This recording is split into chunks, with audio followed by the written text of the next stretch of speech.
하나님의 말씀은 신약 성경 요한복음 6장 5절부터 13절 말씀입니다.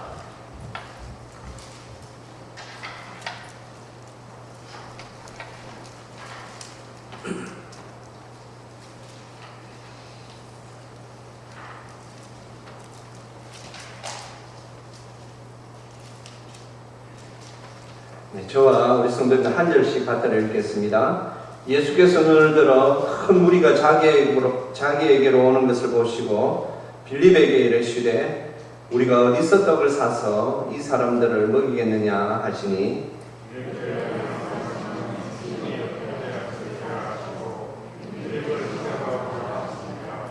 빌립이 대답하되 각 사람으로 조금씩 받게 할지라도 200데나리온의 떡이 부족하리이다.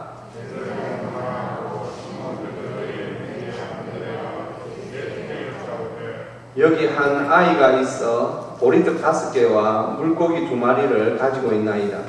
그러나 이것이 이 많은 사람에게 얼마나 되겠사옵나이까?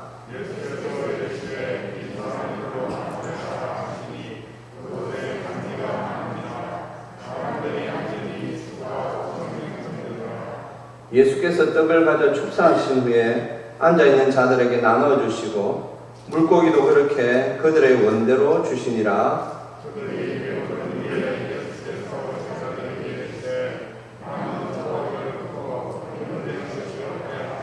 같이 읽습니다. 이에 그들이 보리떡 5개로 먹고 남은 조각이 12바구니에 찼더라. 아멘.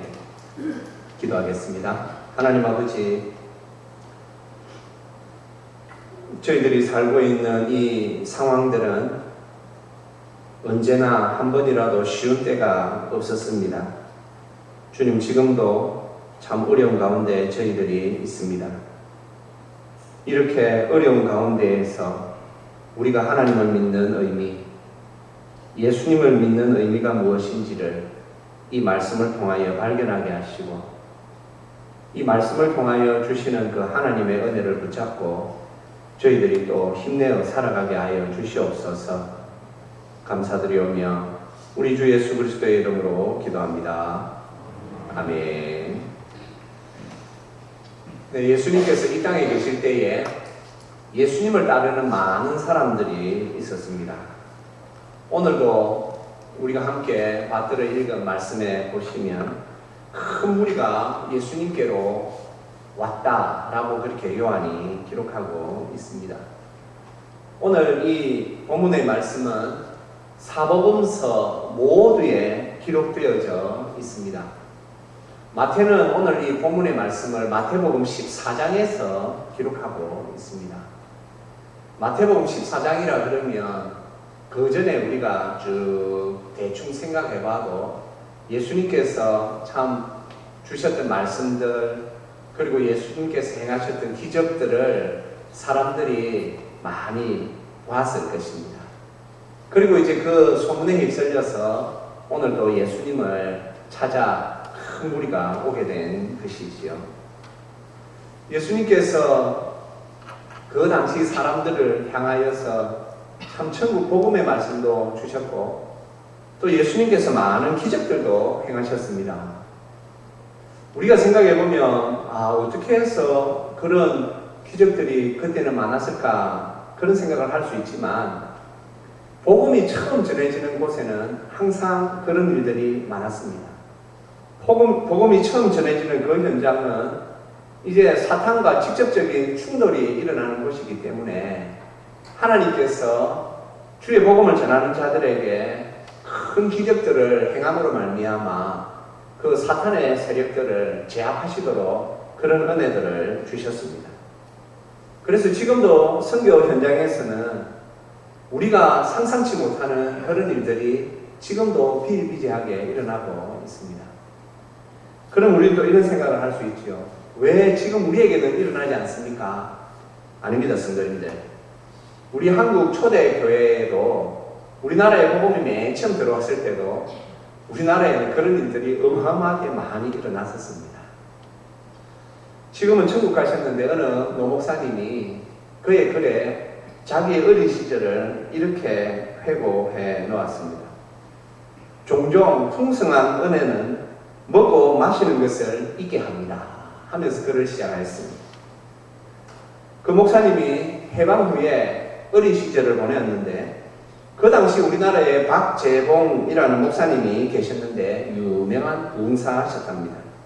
전국을 다니면서 이제 부흥회를 인도하시는데 가끔 이 지체 장애를 가진 분들, 안전병이라든지 그리고 시각 장애를 가진 분들이 막 지체 장애인들이 일어나고 이 시각 장애인들이 눈을 뜨고 하는 그런 일들이 일어났었답니다.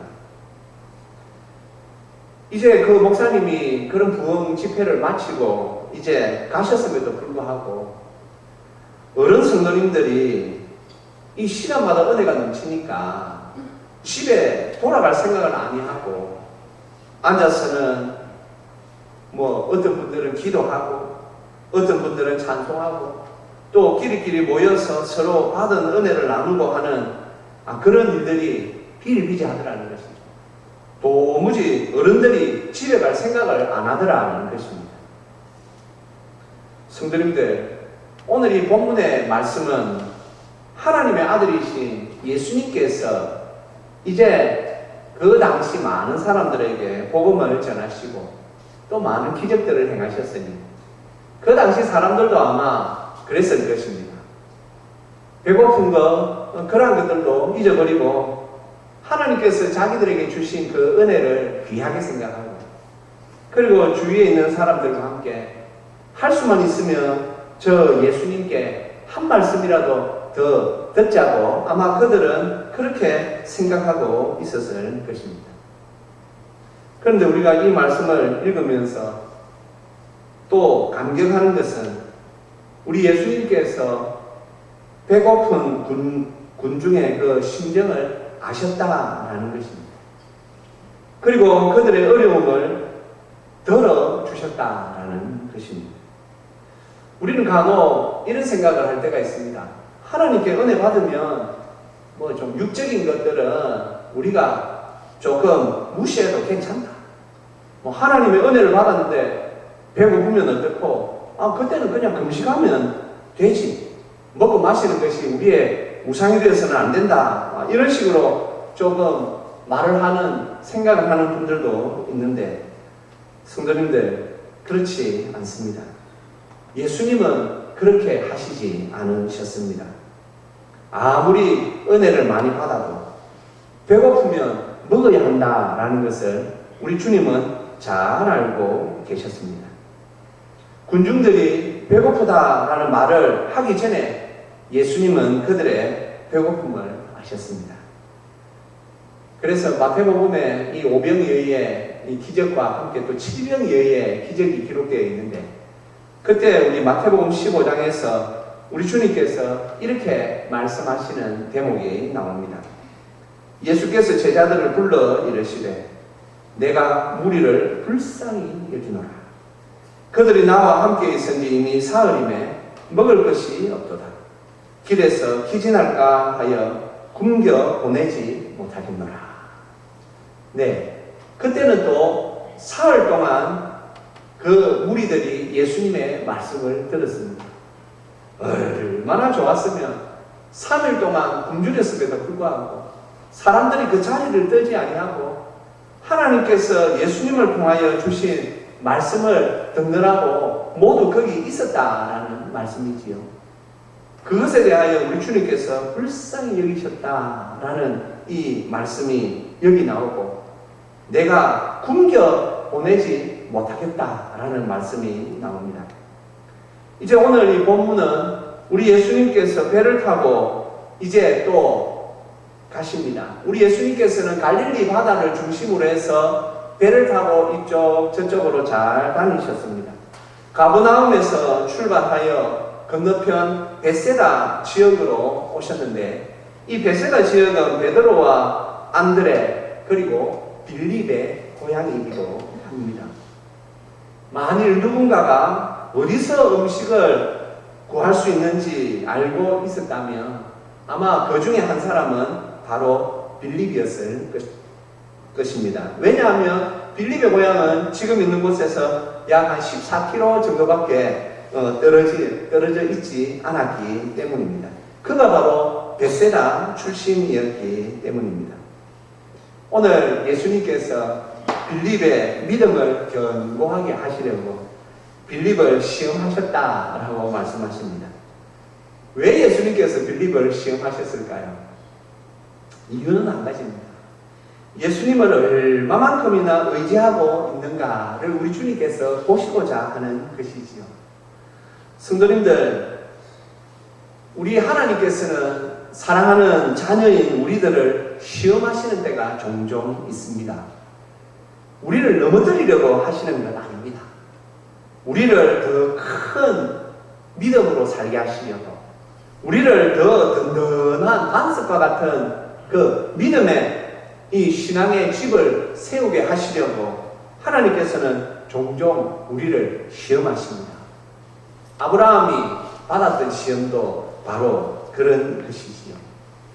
욥이 받았던 신앙도 굉장히 참 눈물 나고 어려운 시험이었지만 욥이 받았던 시험도 그런 것이었습니다. 자, 우리 주님께서 빌립에게 이 많은 사람들에게 어떻게 하면 되겠느냐 그러자 오늘 빌립이 이제 대답을 합니다. 그런데 빌립의 대답이 너무 그랬습니다. 빌립은 그 당시에 상황을 딱 보면서 이 정도 사람들이 밥을 먹으려면 한 200데나리온 정도는 있어야 되겠다. 200데나리온이라 그러면 8개월치 임금에 해당되는 그런 액수입니다. 아마 빌립은 그런 셈이 아주 좋았던 모양입니다. 빌립은 지금의 상황, 그 어려운 상황을 그냥 있는 그대로만 바라보았습니다. 그리고 그 주님의 말씀에 주님, 빨리 이 사람들을 돌려보내는 것이 좋지 않겠습니까? 그러나 주님은 그럴 마음이 없으셨습니다. 주님은 그들을 불쌍히 여기셨습니다. 그들을 먹여 보내야 되겠다라는 것이 주님의 마음이었습니다. 우리도 이 세상을 살아가는 가운데, 우리의 인생 가운데 간혹 하나님께서 우리가 어려움을 만나게 하심으로 말미암아 우리를 시험하시는 때가 있습니다. 사랑하는 성도님들, 정신 바짝 차리셔야 합니다.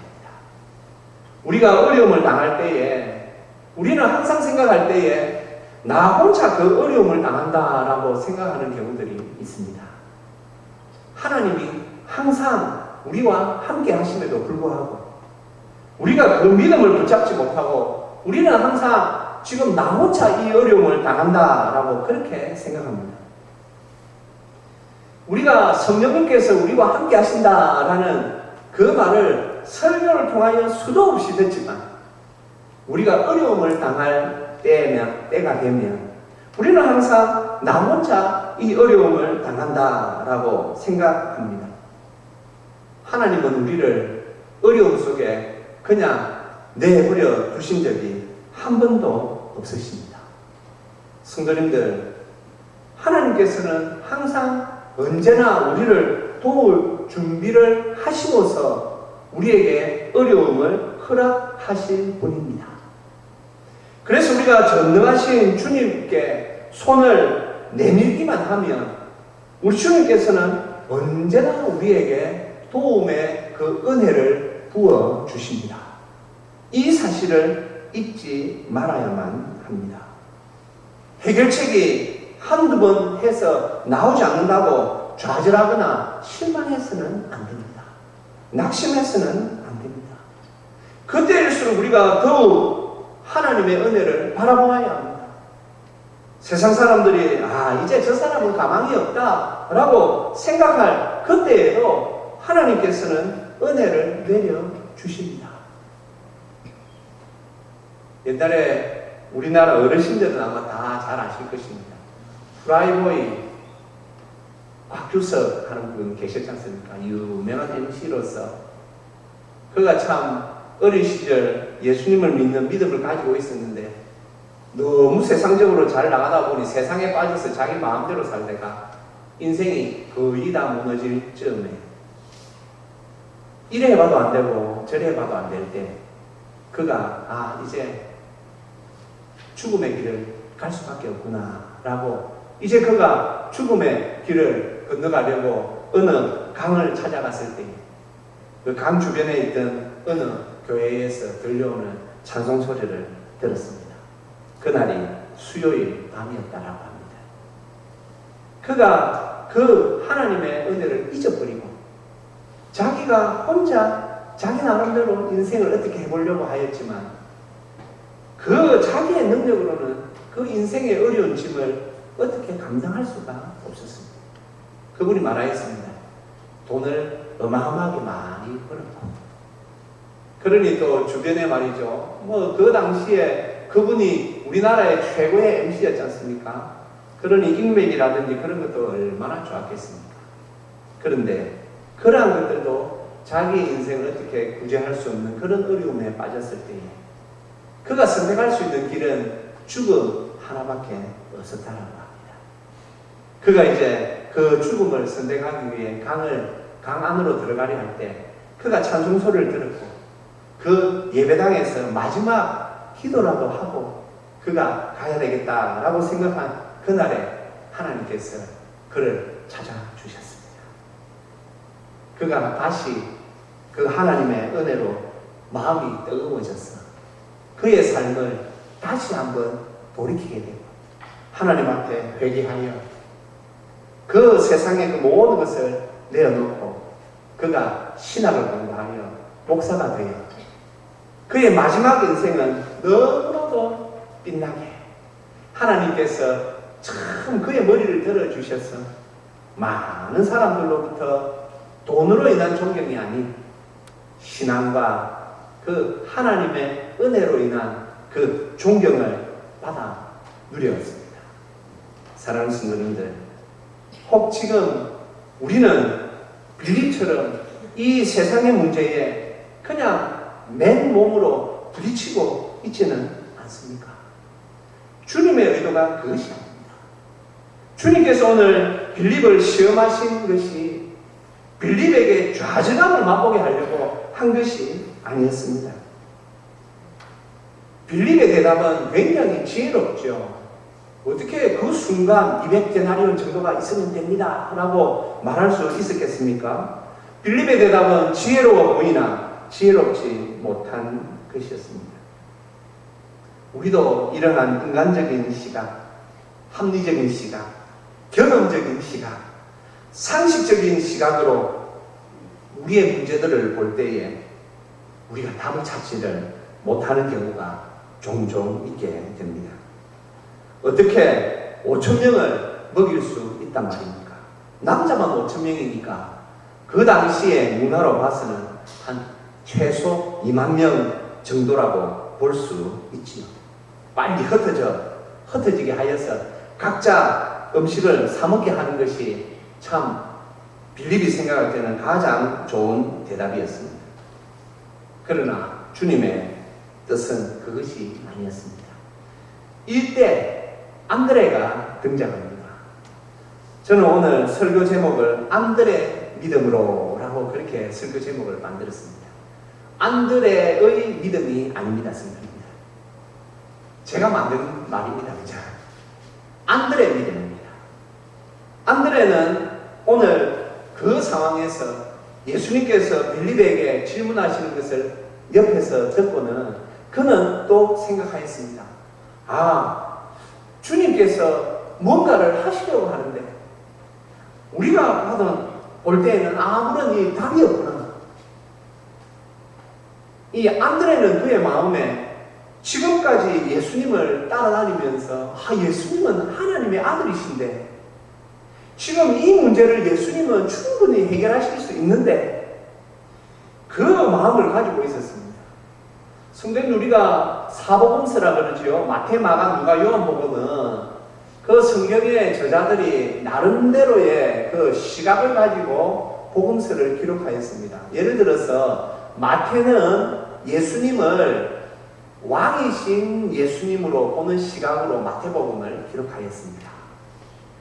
그리고 마가는 이 세상에 하나님의 종으로 오신 이사야서 53장에 나오는 여호와의 종으로 오신 예수님을 보는 시각으로 마가복음을 기록하였습니다.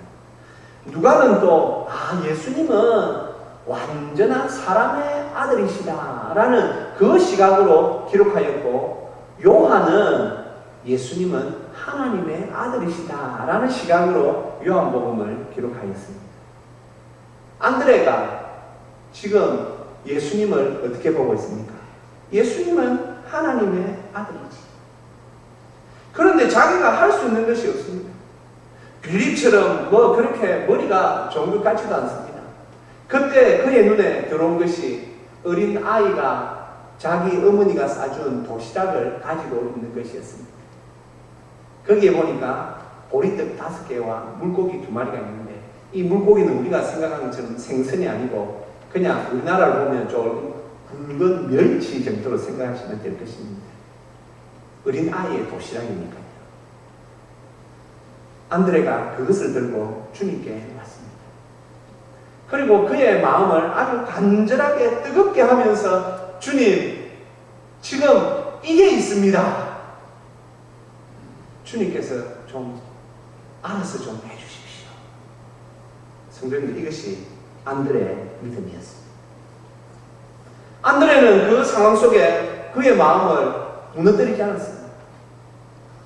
내가 지금 주님과 함께 하고 있는데, 주님이 누구시고 하나님의 아들이시다, 하나님이시다. 그런데 상황은 너무나도 엄청납니다. 그러니 지금 안드레의 마음에 이 간절함이 더 올라오는 것이지요. 주님께서 지금 한 번 더 기적을 베푸시면 이 일이 해결될 줄로 믿습니다 라는 그 안드레의 그 간절함, 그리고 주님을 신뢰하는 그 믿음, 그걸 가지고 오늘 안드레가 주님 앞에 나온 것입니다. 사랑하는 성도님들, 오늘 왜 하나님께서 우리에게 이 말씀을 듣게 하시겠습니까? 우리에게 이 안드레 믿음이 있어야 합니다. 우리가 인간적으로 생각할 때에, 우리의 경험상, 우리의 상식적으로 볼 때에, 아무리 합리적으로 생각을 해봐도 이 일은 될 것 같지 않다라고 생각될 그때에 안드레 믿음을 가지십시오.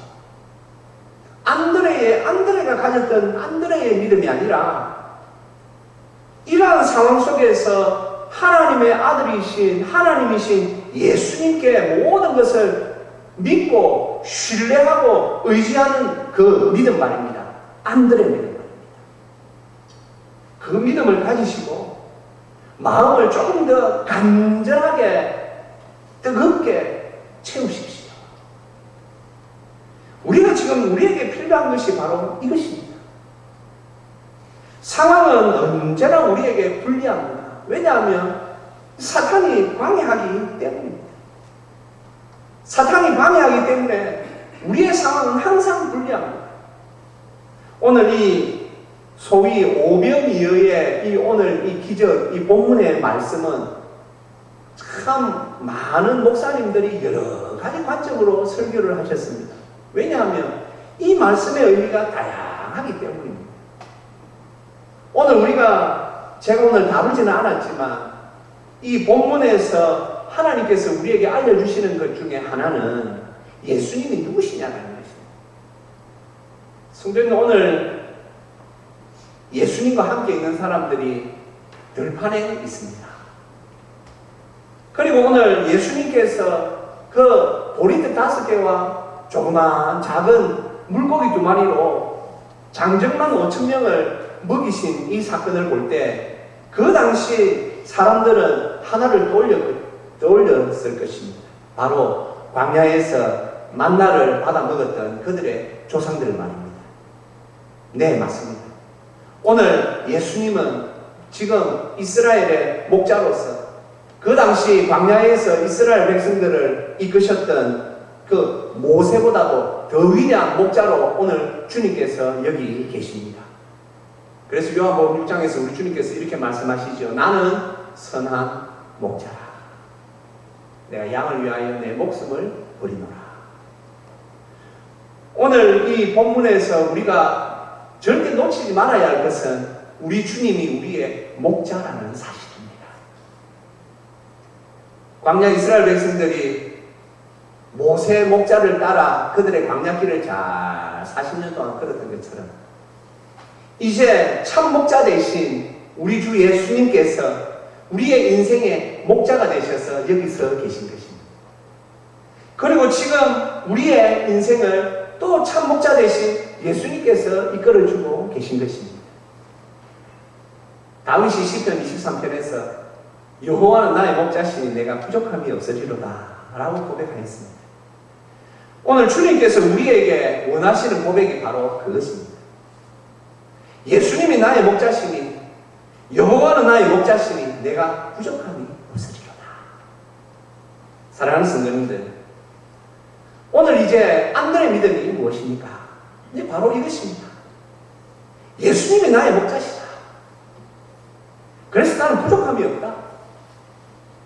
어려움 분명히 있습니다. 오늘 이 자리에 계신 우리 성도님들 가운데에서도 아마 지금 개인적으로 가정적으로 가지고 계신 그 어려움으로 인하여서 참 속을 태우며 그렇게 오늘 이 자리에 앉으신 분들도 저는 있으리라고 생각합니다. 안들의 믿음을 가지십시오. 그리고 마음을 간절하게 하여 하나님께 손을 내미십시오. 인생 혼자 사는 것 아닙니다. 인생은 주님과 함께 사는 것입니다. 인생은 우리의 목자 되신 주님을 따라다니는 것이 바로 우리의 인생입니다. 양이 혼자 다니다가는 말이죠, 어려움을 당할 수밖에 없습니다. 그래서 양을 키우시는 분들이 이렇게 말합니다. 양이 어려움을 당하는 경우는 목자와 떨어져서 있을 때 꼴 하나도 성도님들 만만치 않습니다. 풀이 있다고 다 먹을 수 있는 건 아닙니다. 왜냐하면 그 풀 속에는 특히 팔레스틴 지역의 그 풀은 독초가 풀과 함께 자라고 있기 때문입니다. 그래서 목자가 너희들 여기는 가지마 하고 목자가 말하는 대로 따르지 아니하면 아이고 저기 풀 있네 꼴이 있네 하고 먹다가 독초도 먹고 탈이 나고 그러는 것입니다. 우리의 인생이 언제 평안할 수 있습니까? 목자 대신 예수님을 잘 따를 때입니다. 목자 대신 예수님을 어떻게 잘 따를 수 있습니까? 안들의 믿음을 가지면 됩니다. 주님만이 하실 수 있습니다. 주님은 하실 수 있음을 제가 믿습니다. 그러니 주님이 좀 해주십시오.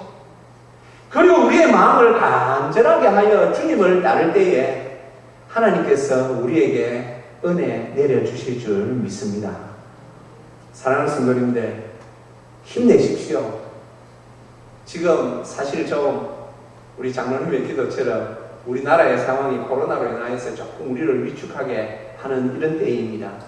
이럴 때일수록 더 우리가 믿음 붙잡아야지요. 이럴 때일수록 더 기도해야죠. 하나님, 우리를 좀 지켜 보호하여 주시옵소서. 우리의 마음을 더 간절하게 해야지요. 요즘 같은 때에 가정에 개인적으로 어려움이 생기면 더 어렵죠. 그러니 우리가 더 안들의 믿음을 가지고 하나님 앞에 간절히 기도하며 살아야지요.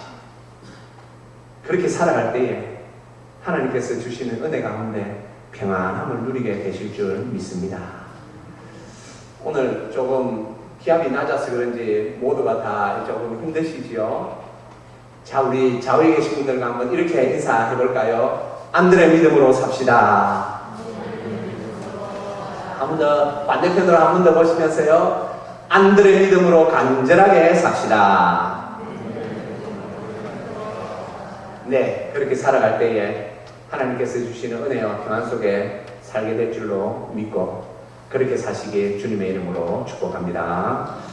기도하겠습니다. 하나님 아버지, 은혜 감사합니다. 주님, 우리에게 큰 믿음을 주시옵소서. 우리에게 안들의 믿음을 주시옵소서. 그리고 또 오직 하나님께만, 주님께만 답이 있음을 알고 우리가 더 우리의 마음을 간절하게 하여 살아가게 하여 주시옵소서. 주님, 어렵다고 우리가 포기하지 말게 하시고, 어려울 때 우리와 함께 하시는 보혜사 성령님을 기억하고, 이 어려운 가운데서도 역사하시는 살아계신 하나님을 기억하고 하나님께 손을 내밀며 이 어려운 때를 잘 지나게 하여 주시옵소서. 감사드리오며 우리 주 예수 그리스도의 이름으로 기도합니다. 아멘.